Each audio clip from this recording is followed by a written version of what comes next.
Hari ini kita sudah menerima dan menyatakan bahwa judul tersebut yang namanya Frans Aba for Gubernur NTT atau Frans Aba siap jadi Gubernur NTT dan beberapa aspek lain yang tentang Gubernur NTT 2024 hari ini judul diterima. Harapan saya yang paling penting dalam diri saya adalah kita bergandengan tangan dalam proses kita ke depan. Yaitu saya ingin katakan, dan saya ingin jujurkan kejujuran daripada diri saya. Saya ingin masyarakat juga menerima saya dalam respect di dalam proses elektabilitas. Aji, saya mau beritahu, kalau mau jadi gubernur, jadi orang yang peka. Peka, peka bukan artinya gampang tersinggung, bukan. Tapi peka mengetahui kebutuhan, mengetahui apa human needs, apa nih kebutuhan manusia NTT.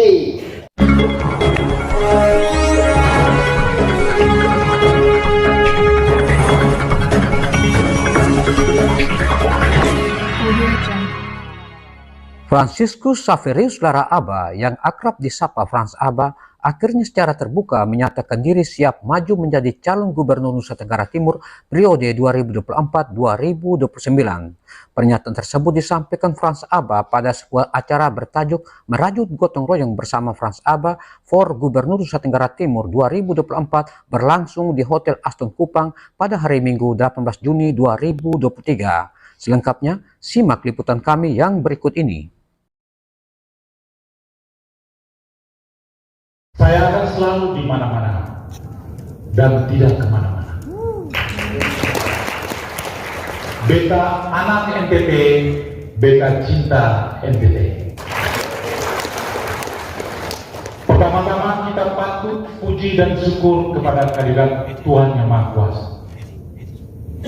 Karena atas segala tuntunannya, atas segala bimbingannya, atas segala ridhoinya, kita bisa bersama-sama di tempat ini dalam merajut gotong royong bersama Frans Aba.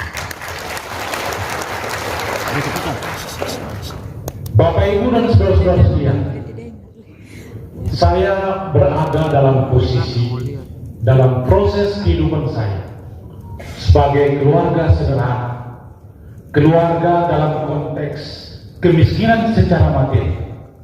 Saya ingin berkiblat dan bersama-sama dengan warga daerah Nusa Tenggara Timur yang dikategorikan dalam aspek kuantitas secara nasional dalam kemiskinan secara material. Tetapi Bapak Ibu dan saudara-saudara, kita percaya bahwa meskipun kita miskin secara materi, tapi saya percaya bahwa kita, masyarakat dan warga NTT, kaya akan iman, kaya akan harga diri, dan kaya akan moral. Bapak Ibu dan saudara sekalian, dalam rentang 2 bulan, berbagai informasi dan berita, pertanyaan, justifikasi, interpretasi dalam rentang 2 bulan. Berbagai informasi di sosmed dan juga di media mengenai Frans Aba Gubernur NTT, Frans Aba for Gubernur NTT, Frans Aba siap menjadi Gubernur NTT 2024. Bagi saya itu merupakan judul yang menurut saya dalam proses percepatan dari 2 bulan itu, dari bulan April sampai dengan bulan Juni pada hari ini, dan saya ingin katakan masyarakat NTT menerima judul tersebut. Oleh karena itu, dalam proses judul tersebut tetapi begitu banyak pertanyaan dan justifikasi dan interpretasi. Kalau ibarat kita nulis skripsi atau tesis atau disertasi, kita baru menyampaikan judul, tetapi sudah menyampaikan dalam berbagai justifikasi dan pertanyaan sampai kepada tahap kesimpulan dan meminta supaya kita tidak layak untuk jadi gubernur NTT. Pertanyaan bagi kita, apakah salah warga masyarakat NTT dari berbagai segmen masyarakat menyatakan pertanyaan atau menjustifikasi semacam itu? Bagi saya itu hal yang merupakan motivasi dan itu benar adanya. Oleh karena itu saya ingin katakan, pada hari ini saya ingin berkiblat di dalam proses kemiskinan kita, ingin menjawab dan ingin menyampaikan dengan berbagai interpretasi siapa Frans Abba, bagaimana Frans Abba menyangkut profil saya, apa misi visi, apa motivasi. Yang berikut dari partai mana, lalu ada uang kosong, ada duit kosong. Hari ini saya ingin mengatakan Bapak Ibu dan saudara-saudara sekalian, menyangkut visi, misi, dan motivasi saya. Secara kuantitas, kita berada di dalam proses daerah termiskin ketiga. Kita berada dalam proses kemiskinan ekstrim, stunting 30% dan terbesar di Indonesia. Kita berada dalam posisi indeks sumber daya manusia terendah. Kita berada dalam proses tingkat infrastruktur terjelek di Indonesia. Dan kita juga berada dalam posisi sebagai daerah miskin, tapi juga mempunyai indeks korupsi yang sangat tinggi 7%. Inilah keprihatinan saya dalam proses untuk melakukan kiblat dan menyatu dengan rakyat saya yang miskin secara materi tapi kaya akan iman, harga diri, dan pengetahuan. Dan saya percaya, Bapak Ibu dan saudara-saudara sekalian, berdasarkan informasi data baik secara kuantitatif tersebut, ingin saya katakan bahwa ada proses percepatan yang harus kita lakukan. Dengan cara apa? Maka oleh karena itu kita harus bicara berdasarkan based on data, based on reality, bukan based on assumption ataupun khayalan atau mimpi. Itu adalah dasar. Kalau kita bicara tentang based on data, maka kita ingin katakan bahwa kalau kita mempunyai kemampuan dan keunggulan komparatif di sisi pertanian sebanyak 29%, maka lokus pembicaraan kita pada sisi pertanian. Dengan cara apa? Dengan cara melakukan proses percepatan di dari sisi yang namanya industri manufaktur ataupun pengolahan. Karena penyimpangan dari sisi margin itu sangat rendah. Oleh karena itu Bapak Ibu dan saudara sekalian, proses-proses tersebut ingin saya katakan bahwa ada proses percepatan. Dengan cara apa? Ingin saya katakan bahwa ada proses modernisasi di dalam pertanian sebagai lokus keunggulan komparatif, tetapi kita memfokuskan kepada aspek industri dari sisi pertanian. Artinya apa? Kalau kita bicara tentang pertanian secara keseluruhan, misalnya dalam lokus adalah aspek yang sifatnya peternakan, maka kita stop membicarakan tentang peternakan. Tapi yang harus kita bicara dan lokus menjadi hak dan sentral adalah pakan. Karena kalau kita bicara dan menyelesaikan pakan ternak tersebut, maka pasti kita akan bicara tentang akan menghasilkan kualitas daripada peternakan selain pada kuantitas.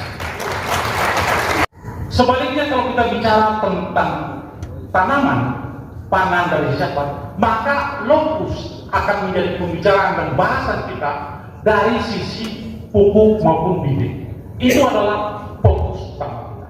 Belum kita berbicara pada aspek yang menjadi tanam.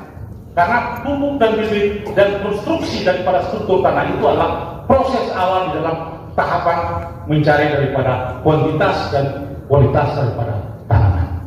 Oleh karena itu bagi saya yang paling penting di sini adalah proses proses percepatan dengan melakukan modernisasi dari sisi industri. Tetapi dari sisi modernisasi yang paling penting di dalam percepatan tersebut, kita juga harus melihat bahwa konsep dan program kita diterima secara universal dan diterima oleh semua komponen masyarakat.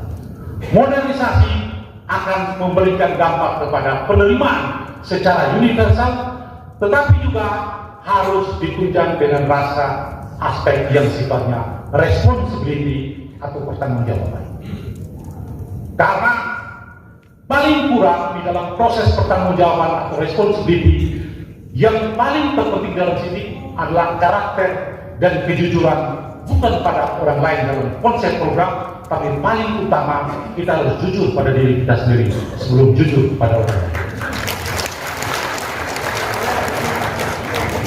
Hal yang paling terpenting dari aspek modernisasi, dari aspek universal, dari aspek responsibility akan menghasilkan dari sisi ekonomi. Kalau kita bicara tentang ekonomi, itu menyangkut kesejahteraan. Dalam pengertian kita melakukan secara efisiensi, efektivitas, tepat sasaran, tepat guna, dan tepat waktu. Itu yang saya lihat dari konsep-konsep.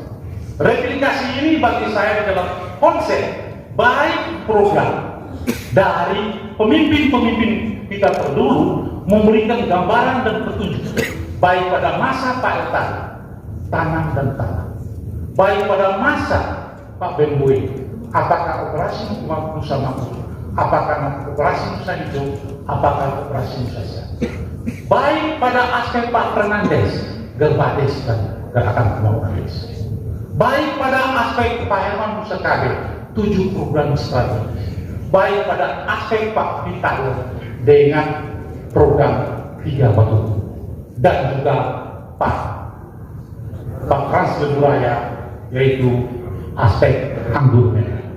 Itu adalah rentetan proses yang kita lihat secara replikasi program yang kita bisa melakukan aspek-aspek di dalam proses itu, dalam penilaian, aspek evaluasi bisa kita lakukan, aspek tindakan dan mitigasi kita bisa lakukan, terlepas daripada kekurangan daripada program pemimpin-pemimpin kita tersebut. Oleh karena itu, Bapak Ibu dan saudara-saudara sekalian, saya ingin mengatakan bahwa aspek-aspek tersebut adalah aspek yang menjadi replikasi di dalam proses untuk kita ke depan. Tetapi yang menjadi pertanyaan, bagaimana aspek dari sisi leadership kepemimpinan kita sekarang? Saya bicara atas dasar data. Karena data itu menunjukkan aspek realita, sehingga kita tidak home base di dalam proses yang sifatnya memfitnah atau membenci atau like in dislike. Sehingga kalau kita lihat dari sisi pertumbuhan ekonomi dari 2019, 18, 19 sampai dengan sekarang, proses pertumbuhan ekonomi kita berada di dalam proses pertumbuhan yang sangat rendah. 5%, 0%, 2%, sekarang 3%. Artinya apa? Kalau kita rata-ratakan tidak kurang lebih daripada pertumbuhan yang sangat rendah secara ekonomi. Kalau kita bandingkan dengan aspek-aspek sebelumnya, itu mempunyai tingkat pertumbuhan bahkan di atas pertumbuhan ekonomi secara nasional, 5%. Oleh karena itu, Bapak Ibu saudara sekalian, saya melihat di dalam style kepemimpinan dan gaya kepemimpinan. Bagi saya bahwa kepemimpinan Pak Victor Laskoda dan kepemimpinan Pak Naiso sudah melakukan secara seksama, secara baik, tapi tidak kreatif dan tidak inovatif dalam dasar komponen. Maka yang harus dilakukan adalah proses percepatan dengan akselerasi. Ini bicara atas dasar data tersebut.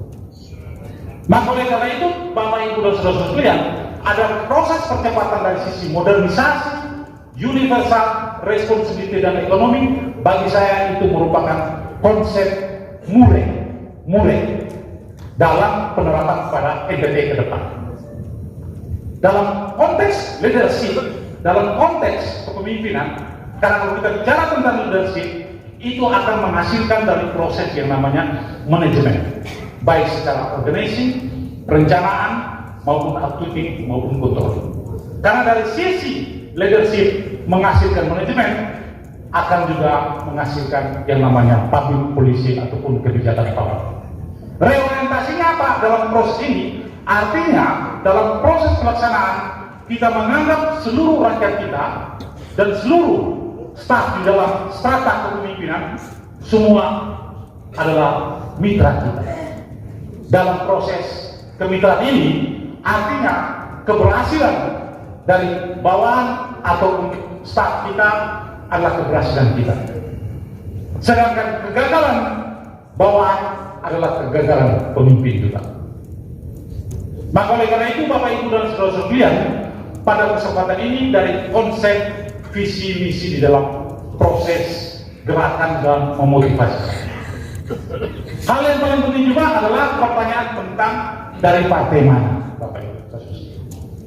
Saya ditanya Pak Frans dari partai mana, karena Pak Frans tidak punya partai. Sehingga saya menjawab seperti yang Bapak Ibu dengar sendiri, seorang Pak dan Nuril sudah menyampaikan secara cukup jelas. Sehingga saya ingin katakan bahwa saya berada di dalam Partai Perkawanan Indonesia atau Partai Persahabatan Indonesia. Artinya partai itu merupakan partai persahabatan dan partai perkawanan kita. Artinya apa dalam proses demokrasi? Partai akan ikut serta di dalam proses dan saya ingin katakan saya akan melalui partai.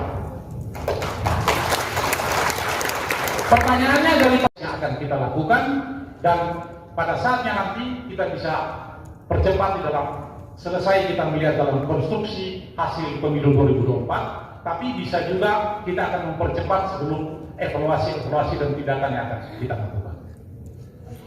Lalu Bapak Ibu saudara sekalian, ada yang bertanya tentang aspek dari sisi ada uang atau tidak. Saya ditanya semacam itu, saya mengatakan bahwa hal yang paling terpenting di dalam diri kita, dan saya percaya bahwa masyarakat NTT Nusa Tenggara Timur mempunyai aspek kekuatan moral, kekuatan iman, dan juga aspek yang paling penting di dalam proses ini bagi saya, uang atau doi itu adalah proses yang sifatnya supporting. Dia hanya mensupport, dia hanya adalah intermediate. Uang adalah sarana, bukan menjadi orientasi utama. Karena apa Bapak Ibu dan saudara sekalian, saya yakin dan percaya. Karena dalam proses hidup saya, dalam proses di dalam kekuatan yang paling terpenting adalah aspek kegotong royongan kita yang didasari oleh kekuatan pemikiran. Bagi saya, kekuatan pemikiran dalam proses perjuangan tidak ada yang sia-sia kalau kita akan menunjukkan suatu proses untuk ke jalan yang benar. Sebab kalau kita bicara tentang uang dan kekuasaan dalam proses pelaksanaannya akan berorientasi kepada aspek kuat. Yang kuat semakin kuat dan yang lemah akan semakin lemah. Oleh karena itu, yang terjadi benar bisa jadi salah dan salah bisa jadi benar. Karena kuat, kekuatan, dan uang. Hal ini yang paling penting bagi saya di dalam proses gerakan ke depan, di dalam melangkah, di dalam kekuatan pemikiran dan jaringan, dan kita bersama-sama secara gotong royong bergandengan tangan untuk daerah yang kita cintai. Harapan saya yang paling penting dalam diri saya adalah kita bergandengan tangan dalam proses kita ke depan. Yaitu saya ingin katakan, dan saya ingin jujurkan, kejujuran daripada diri saya. Saya ingin masyarakat juga menerima saya dalam respect di dalam proses elektabilitas. Karena itu penting bagi saya untuk kita bersama-sama bergandengan tangan dalam proses yang akan kita lakukan. Karena apa yang kita lakukan didasari dengan aspek kekritisan kita, kreatif kita, kerja kita, dan akan menghasilkan karya. Terima kasih. Itu menangani dari Ketua Panitia. Boleh kita berikan tepuk tangan yang meriah. Penyerahan baru saja kita saksikan baik kepada mahasiswa S2 bantuan di bidang akademisi kepada Ibu kepada Suster Bawata dari gereja GKIS ya, dan Masjid Al-Berkah dari Kolak. dilanjutkan dengan foto bersama.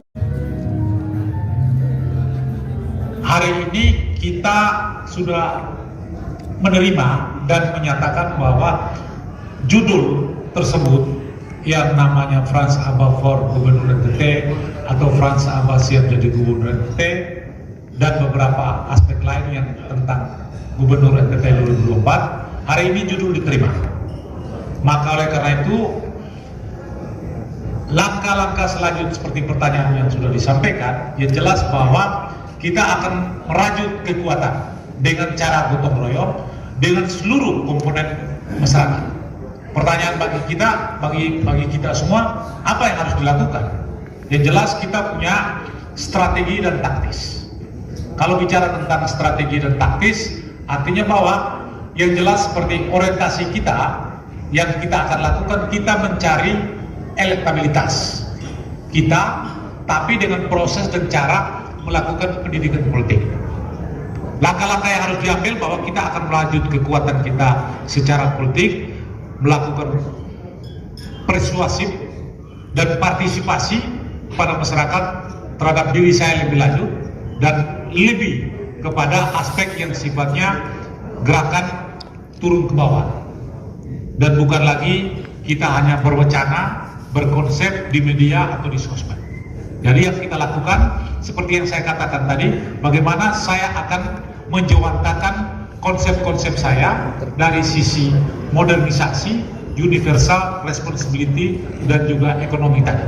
Dalam bentuk apa? Nah, itu akan kita turun ke bawah dan rencana kami bulan depan kami akan di Subang.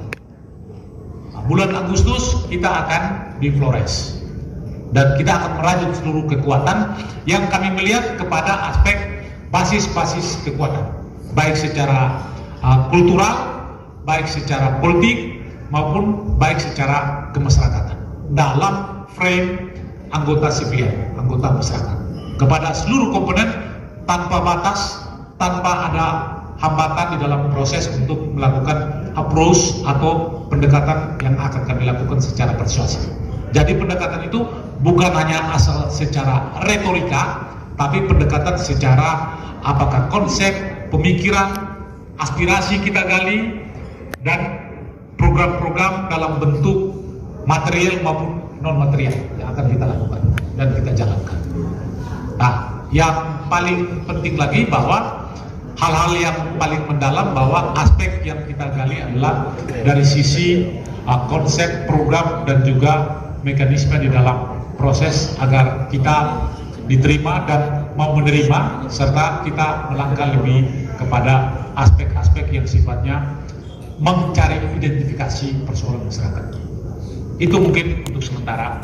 Sedangkan menyangkut dari sisi leadership tadi, menyangkut aspek kepemimpinan Pak Victor dan Pak Naisoi itu tidak begitu inovasi atau kreatif.